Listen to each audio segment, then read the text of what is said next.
So for this episode, we're joined by Rohit Kumar. He has a background in positive psychology, bullying-free zones, and emotional intelligence when it comes to thinking about education and educational practices. So Rohit, if we could begin with what you understand the purpose of education to be when it comes to when you're writing, when it comes to when you're practicing, what do you imagine education to be? I imagine education as something, first of all, that is lifelong, that is ongoing, Hmm. and something that essentially prepares you to live the best and happiest, most productive and meaningful kind of life that you can. Hmm. It goes beyond the scope of simply academics. It's also about interacting with other people, and I believe real education has a lot to do with life skills, Hmm. especially the kind of life skills that the WHO uh, specified at the beginning of the millennium. You know, the 10 core life skills like empathy, self awareness, communication, critical thinking, coping with stress, those 10. Because I think if you have those, then the academic skills that you need will also fall into place. So, yeah, the purpose of education is definitely more than just learning facts and figures. It's how to live your life. Hmm. Nicely put. So these different skills and intelligences and ideas that you've picked up on there, um, you're saying that these should be this is a lifelong journey. Um, could you elaborate a little bit more on that? How do you see those things playing out? Right now, not very well, because I think, as we all know, those of us who have, shall I say, suffered the Indian education system, Mhm. if that's not too harsh a word, I don't remember what was taught to me in geography or Mhm. in chemistry or in science. I have forgotten most of it. So, what was the point? I only remember the subjects that I enjoyed. And I think the reason I enjoyed those subjects was because I had good teachers, right? Mhm. And maybe I had an aptitude for those subjects. So um, somebody once said that a good teacher has three main loves: a love for her subject, a love for her students, and a love for bringing the two together. And I can honestly say I didn't have too many of those teachers, but the ones who had all three of those qualities, I Mhm. still remember, and the subjects I still remember. And I want to learn more about that. When you obviously you've practiced, but you've also written quite a lot. Um, what kind of when you're appealing to your audience to say, oh, these are the fault lines or these things need to change. Um, are there any particular challenges that you continually come up across in terms of getting your message across in any way? The subjects I teach are slightly offbeat ones, like empathy, for example, Mhm. or how to bring an end to bullying in the classroom, or Mhm. how to resolve differences without coming to blows or getting abusive. So I can't honestly say I've had a whole lot of resistance to that as Mhm. such, right? Because everybody wants to learn ways to make their lives better. And I think I say this in all modesty, I say this on humility. I usually get a pretty good connect with my class, because possibly because these are things that they all want. Mhm. Now, the context is very clear. Like, you know, if I do a session with a class full of teenagers and I say something like, so how many of you guys feel lonely or unwanted or not understood? Mhm. Everybody raises their hands. And if I say something like, okay, now listen up, because this might really help you, you've got their attention, right?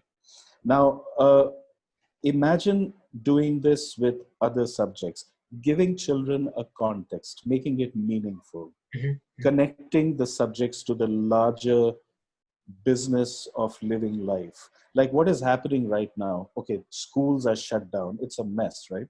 Kids are, we have no idea when they're going to open up. Everybody is living in fear.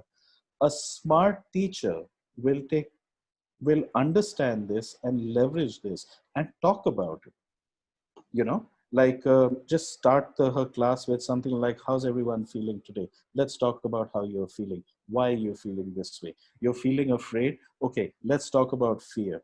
Now the reason you're afraid is you don't want to get an infection. Now this is the way you can prevent getting an infection. I think it's really not that difficult if we can just link what is happening in the real world to what is supposed to be covered in the curriculum. And if we can bridge that gap, we have a good thing going. Unfortunately, that doesn't happen a whole lot. And I think there are some reasons for that. One of the biggest reasons is that a lot of schools, as we all know, have become businesses, right? Which is fine. We don't have a problem with schools being businesses. That's okay. Everybody's got to earn their money. But as anybody, even in a business, will tell you that if your business is focused on your customers and really focusing on their well-being, and you're willing to go the nth mile to meet those needs and really have what they call a delightful experience for your customers, so-called, then it will actually, they'll keep coming back to you, right? I'm sorry, I'm using that as a bit of a broad example over here. I don't see that kind of um, I don't see that kind of a connect between teachers and students. It's not because the teachers don't want to. A lot of teachers are very idealistic. A lot of teachers really want to connect with the kids. But the way the educational system is set up, right? The way the curriculum is set up, it takes the joy out of teaching and it takes the joy out of learning. Like I've talked to, now because I work in a lot of schools, I've talked to a lot of teachers and I say, hey, listen, what do you like about your subject? And I've lost, what do you like about your vocation? And I've lost count of the number of teachers who said, I wish we had more time to teach and less time to have to fill out reports and assessments and have meetings. So I think if we can just bring the joy of simple learning back in and stop being so demanding and stop trying to compete with all the other schools in the marketplace, and this constant struggle of wanting to be the top school in the country or at least the top 10, I think everybody will be a lot happier. So maybe what is happening right now with the pandemic, with schools closing down, maybe this is a really good opportunity to take a fresh look at education. What are we doing right? What are we doing wrong? Um, what a lot of schools are doing is they are simply replicating what they were doing offline, and they are doing it online. You can't do that. You can't stick a kid in front of a computer for 6 hours a day and expect to have the same kind of buy-in. I mean, I think a lot of online teaching, so-called, is nonsense. You've lost the kids, like now is the time people need to step back and schools need to say, okay, what do we really need to do? And how can we make everyone's lives easier instead of the Titanic is going down and we are stressing about whether the cutlery is laid out on the tables on the deck of the Titanic. Don't do that. Let's get everybody in a lifeboat. Try and save lives here. When you say to students, oh, how many of you are feeling like this, and they would raise their hands, do you Yeah, feel there's this ability to pinpoint emotions and that kind of a thing? Is that what you're trying to create in some of your educational spaces, a kind of empathetic conversational space where you can actually have that kind of a discussion and have people sharing things? definitely. Definitely. There is no point in trying to teach anything without building a connection with your students. If you don't understand, if you don't look at your student, first of all, as a human being who is different from me and yet very similar to me, and if I don't first value that child for who he or she is, never mind how he or she is doing in school, I'm not going to get anywhere with him or her. So I think one of the biggest things that needs to come out is building that connection, building empathy. Mhm. If you've been following what Bhutan has been doing in the field of education, they've actually introduced positive education, right? Education that is built on positive psychology. In other words, they focus on the strengths of the children. And they actually have subjects like, okay, so this is what a typical day in a Bhutanese school looks like, right? First period maths, second period science, third period kindness, fourth period geography, fifth period empathy. They've put it into the curriculum. Mhm. And I think it's a marvelous way of going about connecting education to life. Mhm. And do you think these kinds of things, where your sudden values, emotions, intelligences, and principles, should they be um, assigned in such a way where it's okay, you teach that for 1 hour, that for 1 hour, or should it be something that kind of runs through the way It you needs to teach run through. Definitely it needs to run through. I think that's why it's also very important for a teacher to know herself well and to realize that these are my top values. I can teach these really well. These ones I don't care for so much. So whatever you're really passionate about, please teach that. Teach what you're good at. Uh, like for example, I think I'm big on connection and on empathy, right? So please give me a free hand. I can teach that. I can develop my own sort of curriculum for that. And by the end of the year, I promise you, my kids will be thinking about other people. Let's just make education more interesting, man. Why does it have to be so tedious and boring and I'm all, irrelevant? and I'm all for what you're saying. I'm just wondering then, when it comes to more structural change, when it comes to Yeah, institutions, it comes to governments, it comes yeah. to things like that. What kinds of things do you think need to change at that level? Well, I think first of all, citizens need to stop electing regressive, backward thinking, patriarchal people. Mhm. Because if you elect people with those mindsets, you're going to have education ministers who are going to focus on all the wrong things. First of all, we need to start electing educated people ourselves. Because, you know, Kushal, the more I think about it, we keep talking about educational reform. I think it all comes down from the top, Mm, because you can have wonderful people, and we do. We've got mm, amazing teachers, mm, incredible principals. I know so many, and their hands are tied because you've got some person with very limited intelligence crafting policy. mm, And we need to put 10% of our budget into education. We need mm, to make our schools happening places. We need to get kids into school. It is an act of political will. Unfortunately, in a country like India, there is a tremendous vested interest in keeping people poor, uneducated, superstitious, and they don't do it. So I think what we really need is policy change at the highest levels. And you know what? Okay, fine. No prime minister, no education minister is going to have all the qualifications that they need, right? For God's sake, surround yourself with a strong team. Bring in the best people, listen to them, mm, right? It's not like we have a dearth of smart people in this country. Who's listening to them? mm, Instead, what we are doing right now is we are attacking our young students. We are putting them in jail. The mm, brightest and the best of us are being called anti-nationals. How can you defund a public education library? How can you crack down on dissent, which is a integral part of university life? mm, How can you install tanks and 250 feet flagpoles in a university and say, we're teaching them patriotism?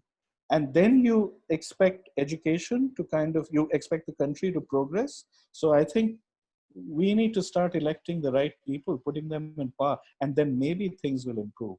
mm, So as it stands right now, those of us who feel strongly about this whole business of imparting quality education are doing what we can, okay?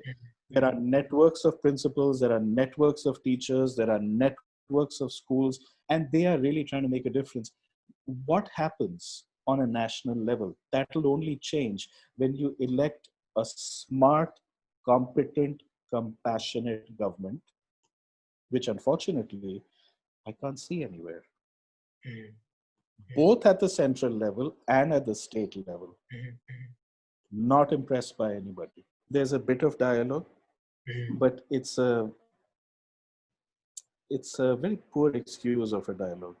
Right. I have interacted with people from the Delhi government, okay? Mm, Now, and I went in there wide-eyed and hopeful and expectant, like, I mm, hope you guys are going to listen because I've been teaching for 25 years and mm, maybe I have something to contribute. mm, And the response was, uh-huh, uh-huh, okay, thanks, we'll call you. If you really want to listen, you have to listen, and then you have to do something about it. As far as the central government goes, oh dear God, uh, your ministers believe things like uh, man did not come, the evolution is not true. Peacocks reproduce when the peacock cries into the peahen's eye. Pushpak Vimans used to fly. Are you kidding me, man? I mean, what kind of education are we talking about here? So I'm sorry, I'm not holding my breath over here. I'm just hoping that at some point something gives and we have some intelligent people who will not mess up education, not mess up the economy. I mean, look at the economy, right? It's all connected. It's all connected. You can't look at these things in isolation. mm, In the meantime, we keep letting our little light shine and try to help as many, individual schools as we can. But it really is time for a big change. I think the most important thing to remember is that in education, your student is the most important thing. Keep the human connection strong, everything else will fall into place. Even if that child doesn't excel in marks, never ever sacrifice human connection for academic achievement. I think that would be my basic advice. If you have human connection, academic achievement will follow. mm, As somebody said, no correction without connection. Connection's all important. Kushal, I've had students who were like tested me to the limit for up to 5 years. I started working with them in class 8 until class 11. I was like, oh dear God, is this guy ever going to change? But you never give up on a child like that. And mm, in class 12, the guy suddenly opens up and starts talking about things in his life he's never told anybody. And you are so glad you never gave up on him because then he starts to flower, then he starts to blossom. He's doing really well, mm, so yeah, the advice that I would give, very simply, nurture human connection at all costs. It's really that simple. You don't need fancy schmancy educational theories. You mm, just need to care for the student. The theory is good. The theory mm, is good. That mm, can come afterwards. No, exactly. It's more about Yeah, just implementing the thing in practice as opposed to pontificating. yeah, yeah.